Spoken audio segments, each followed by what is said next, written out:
This tutorial is for indeterminate tomato types, meaning they will just keep growing and growing as long as you let them. Determinate types, like this microdwarf, don't need as much pruning because they are bred to only grow to a certain size, so for the most part you can just let them go. But for an indeterminate such as this, you would want it to grow on only one or possibly two main stems, and you want it to grow up to keep fruit and leaves off the ground.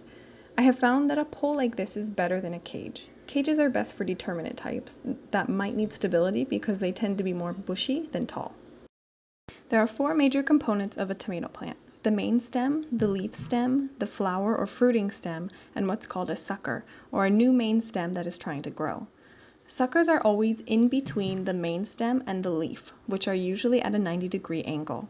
So follow from the bottom up the main stem, find the 90-degree angle and the sucker in between. And if it is small enough, just pinch it off or use some scissors to cut it. This will encourage the plant to channel energy to growing up and to growing more fruit.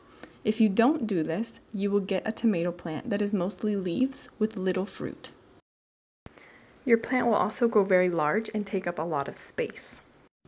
Once the flowers bloom, about once a day, morning is best, go through and just shake the flower stem like this.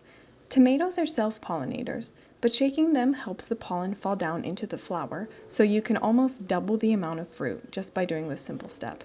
So just whenever you pass them, give it a little shake.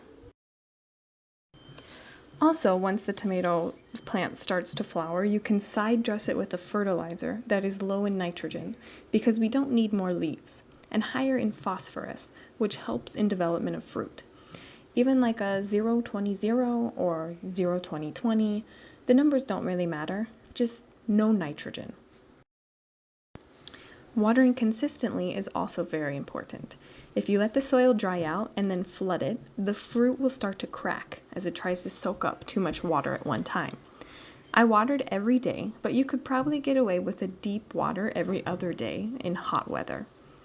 Melon flies will try to eat the fruit, so putting out a couple traps will help keep them at bay, or you can put net bags over the fruit if it gets really bad. And voila! I think that's about all you need to grow a good tomato plant.